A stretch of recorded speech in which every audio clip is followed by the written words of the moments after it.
কারণ আমাদের দু ধরনের তৃষ্ণা রয়েছে এবং দু ধরনের ক্ষুধা রয়েছে।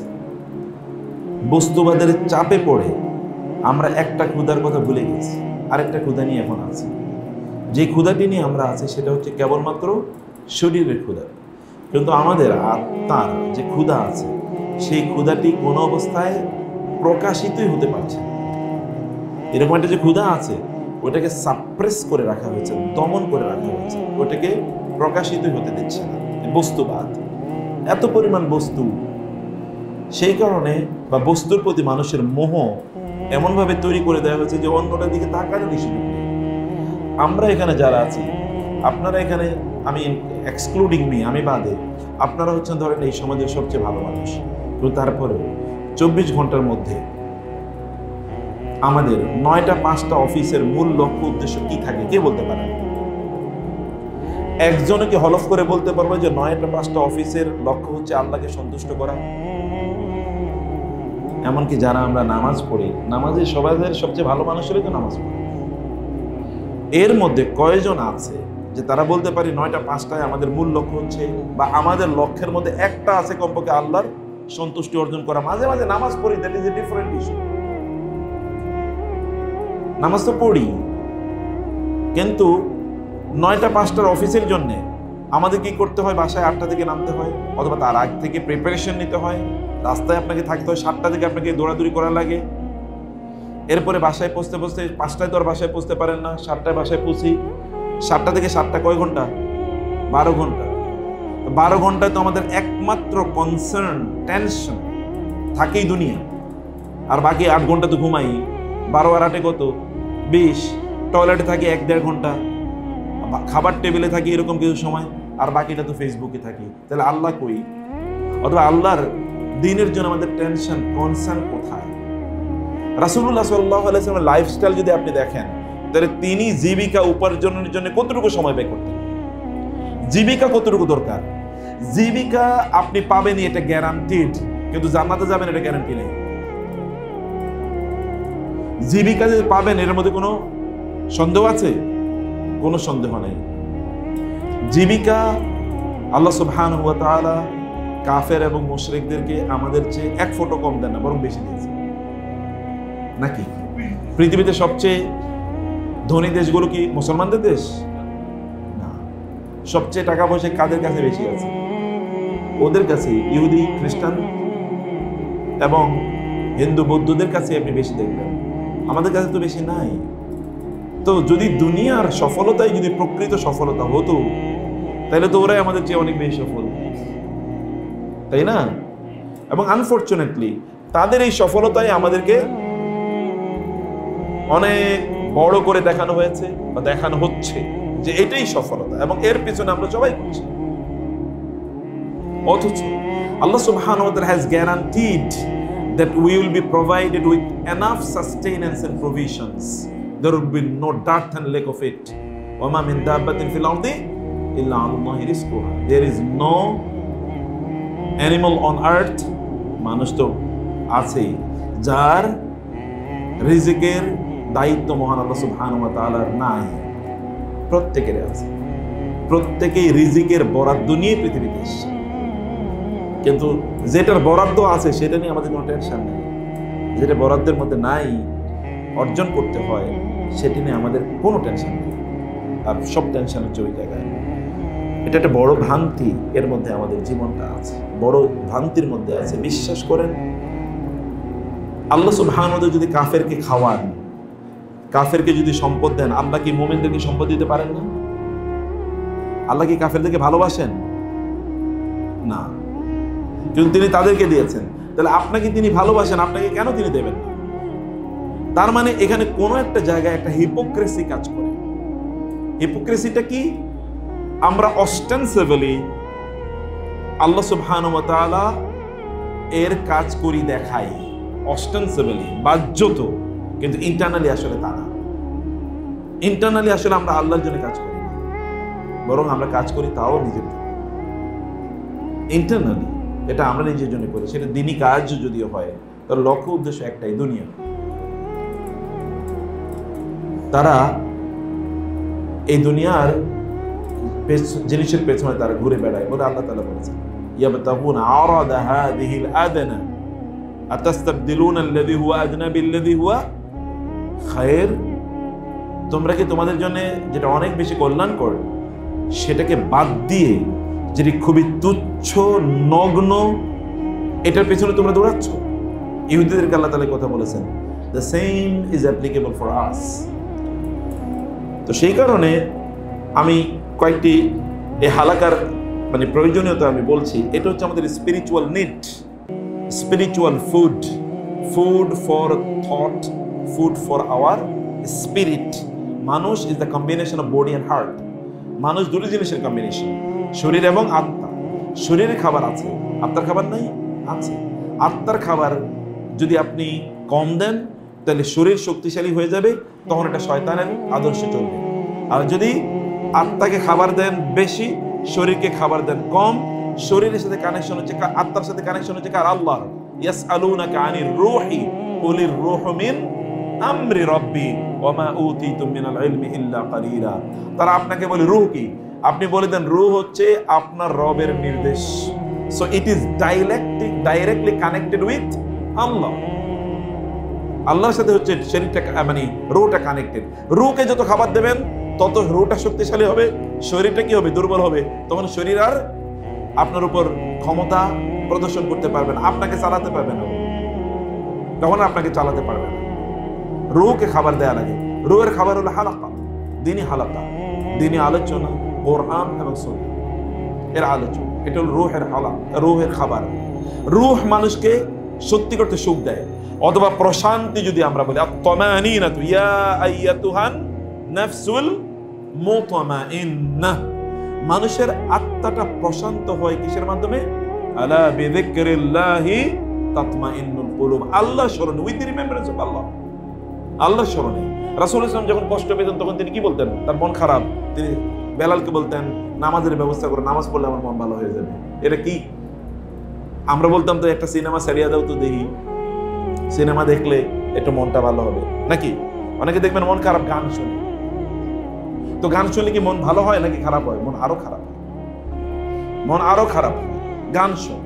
কারণ এটি এর মধ্যে অলরেডি যে জ্বলন বার্নিং আছে, এটা আরো কি করে? ওখানে ফুয়েল দেয়, ওইখানে আরো লুব্রিকেন্ট দেয়, ওইখানে আরো কি দেয়?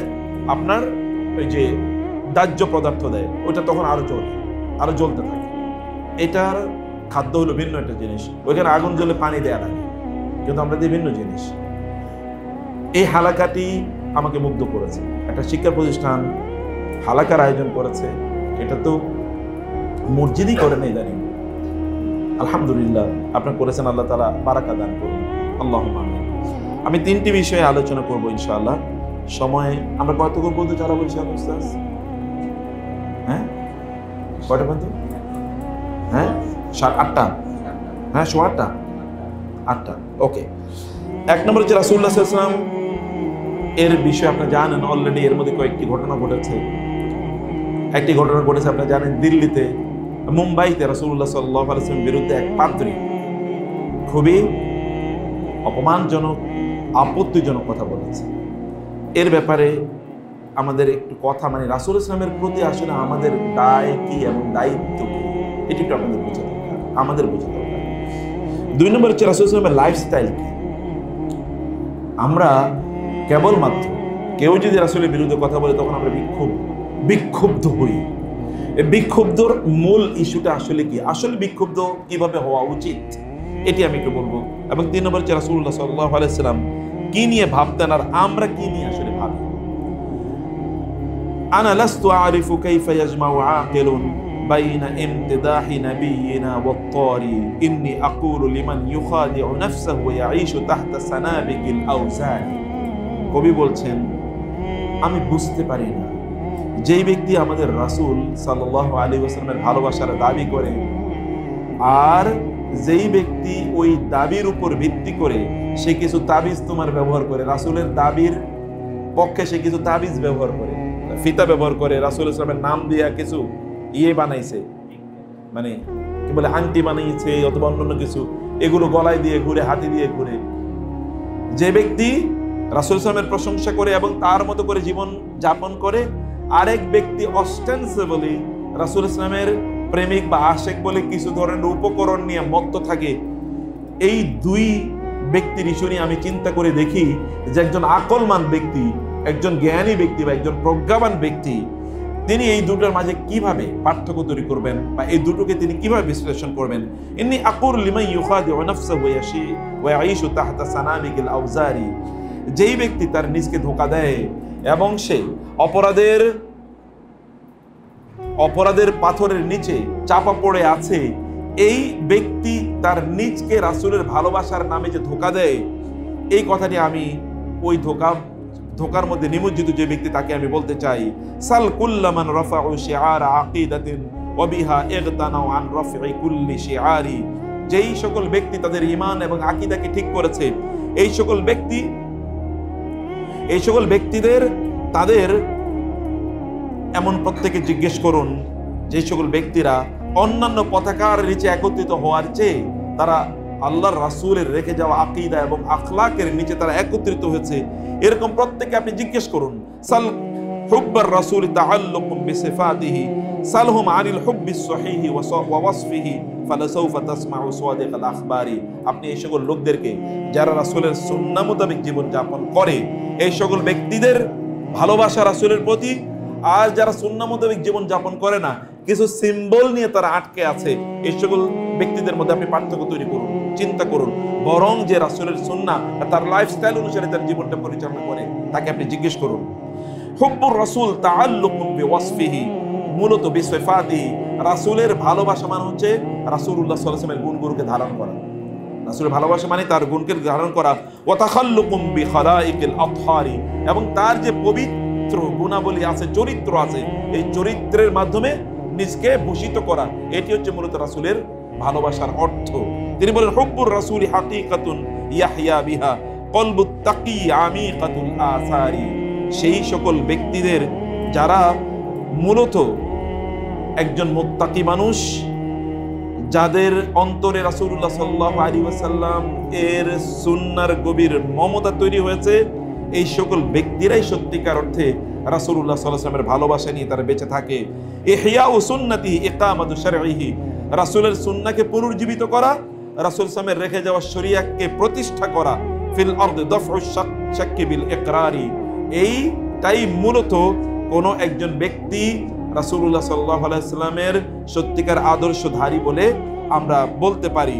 ইহইয়াউ সুন্নতি হাকিকাতু হুব্বিহি ফিল কলবি ফিল কালিমাতি ফিল আফকারি, রাসূলকে আপনি ভালোবাসেন, এটা প্রমাণ কি? এর প্রমাণ হচ্ছে যে আপনি তার সুন্নাহটাকে আপনার জীবনে বাস্তবায়িত করলেন, জীবিত করলেন, এবং এই আপনার অন্তরে রাসূলের সুন্নাহটা আপনার কথাবার্তায়, আপনার চিন্তা চেতনায়, আপনার চাল চলনে, আপনার শিক্ষা দীক্ষায়, আপনার আদর্শে, আপনার পলিসিতে, সব জায়গায় রাসূলের সুন্নাহ আছে। এটাই হচ্ছে মূলত রাসূলকে আপনি ভালোবাসছেন। লাকা ইয়া রাসূলুল্লাহি ফি আ'মাকিনা কিমামুন মিনাল ইজলালি ওয়াল ইকবার, ইয়া রাসূলুল্লাহ, আপনার জন্য আমাদের অন্তরে বিশাল, গভীর এবং সুউচ্চ ভালোবাসা রয়েছে। আহাদুন আলাইনা আন নাসুনা উকুলানা আন ওয়াহমি মুবতাদিইন ওয়া যন্নি মুমতারি, ইয়া রাসূলুল্লাহ, আমরা বলি আমাদের মনের গহীনে আপনার ভালোবাসা আছে, এবং আপনার ভালোবাসা রক্ষা করার জন্য আপনার সাথে আমরা চুক্তিবদ্ধ হলাম যে আমরা কোনো বেদাতকে আশ্রয় দেব না, এবং আমরা কোনো সন্দেহবাদীর ধারণাটাকে আমাদের জীবনে আমরা লালন করব না। এবং আল্লামতানা মা'নাল ওয়ালা'i লিরাব্বিনা ওয়াস সাবরি ইনদা তাযাহুমিল আখতারি, আপনি আমাদেরকে শিখিয়েছেন যে আল ওয়ালা আল বারা বলতে কি বোঝায়, যে কেবল মানুষের সাথে সম্পর্ক হবে আপনার এবং আপনার রবে, মানে আল্লাহর এবং আল্লাহর রাসূলের কারণে, আপনার কারণে এবং আল্লাহর কারণে মানুষের সাথে সম্পর্ক হবে, অথবা সম্পর্ক নষ্ট হবে। অতএব মানুষের সাথে সম্পর্কের মূল ভিত্তি কি? মূল ভিত্তি হচ্ছে আপনি এবং আপনি এবং আল্লাহ, এই দুজন, এবং আল্লাহ এবং আপনি, এই দুজনেই আমাদের সম্পর্কের ভিত্তি। হয় তারা যদি আপনাকে ভালোবাসে এবং আল্লাহকে ভালোবাসে, তাহলে তারা আমাদের বন্ধু, তারা যদি আপনাকে এবং আল্লাহকে তারা প্রত্যাখ্যান করে, তাহলে তারা আমাদের শত্রু। ব্যাস, আর কোনো কথা নেই, আমাদের মূল মাপকাঠি এতটুকুই। এবং তিনি বললেন, ওয়ারাসামতা লিত-তাওহীদি আকমালা সূরাতিন নাফাদাত আনিল আযহানি কুল্লা গুবারি, আপনি তাওহীদের এমন ধারণা আমাদের অন্তরে তৈরি করে দিয়েছেন যে আমাদের সামান্যতম ধুলাবালির মতো পরিমাণ পর্যন্ত সন্দেহ আমাদের অন্তরে নাই। আমরা এখন বুঝতে পারি কোনটা তাওহীদ এবং কোনটা সিফাত। আমরা এটা বুঝতে পারি কোনটা তাওহীদ এবং কোনটা শিরক, কোনটা ঈমান এবং কোনটা কুফর, কোনটা সুন্নাহ এবং কোনটা বিদআত, এটা আমরা বুঝতে পারি। এটা আমাদের কাছে স্পষ্ট। অতএব রাসূলুল্লাহ সাল্লাল্লাহু আলাইহি ওয়াসাল্লাম এর সম্পর্কে অথবা তার সম্পর্কে যদি আপনি ভালোবাসার কথা বলতে চান, তাকে আপনি ভালোবাসেন, তাহলে কিভাবে আপনি প্রমাণ করবেন রাসূলুল্লাহ সাল্লাল্লাহু আলাইহি ওয়াসাল্লামকে আপনি সত্যিকার অর্থে ভালোবাসেন কিনা? আল্লাহ সুবহানাহু ওয়া তাআলা তার রাসূলকে কেন পাঠিয়েছেন এই দুনিয়াতে? তিনি পাঠিয়েছেন তাকে এক নম্বরে মানুষের জন্য সাক্ষী হিসাবে। সাক্ষী মানে কি বলেন তো? সাক্ষী মানে হচ্ছে আপনি আপনার কাজটা কিভাবে করবেন তিনি আপনাকে স্ট্যান্ডার্ড দেখিয়ে দেবেন। তিনি আপনাকে কি দেখাবেন? স্ট্যান্ডার্ড। যেমন আপনি চুল কেমনে রাখবেন, মান লাম ইয়াখুয মিন শারিবিহি ফালাইসা মিন্না, কেউ যদি মোছ না কাটে সে আমার উম্মতি না, একটা কথা বলে দিলাম। তার মানে হচ্ছে যে দাড়ি কাটে সে আমার উম্মা না। একটা এক্সাম্পল বললাম, রাসূল বলেছেন আফুল লিহা, এগুলো তো তার কথা। এটা হলো মানে একটা কথা বললাম। আপনি দাড়ি কতটুকু রাখবেন তাও তিনি বলে দিচ্ছেন, মোষ কতটুকু রাখবেন তাও তিনি বলে দিচ্ছেন, চুল কতটুকু রাখবেন তাও কি তিনি আমাদের জন্য আদর্শ।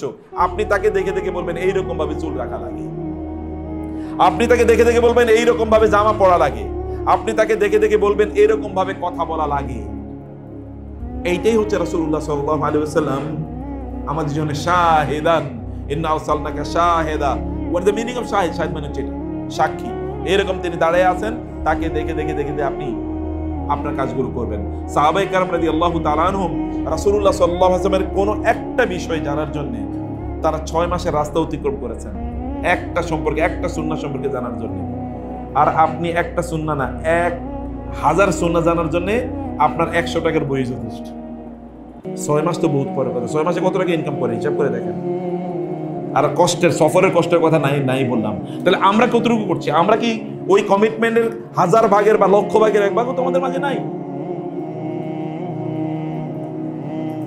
অতএব রাসূলুল্লাহ সাল্লাল্লাহু আলাইহি ওয়াসাল্লামের প্রতি আপনার ভালোবাসা বা এটার প্রমাণ আপনি কিভাবে দেবেন? প্রমাণ দেওয়ার তো কোনো সুযোগ নাই, কেবলমাত্র মুখের দাবি ছাড়া কোনো কিছু নাই।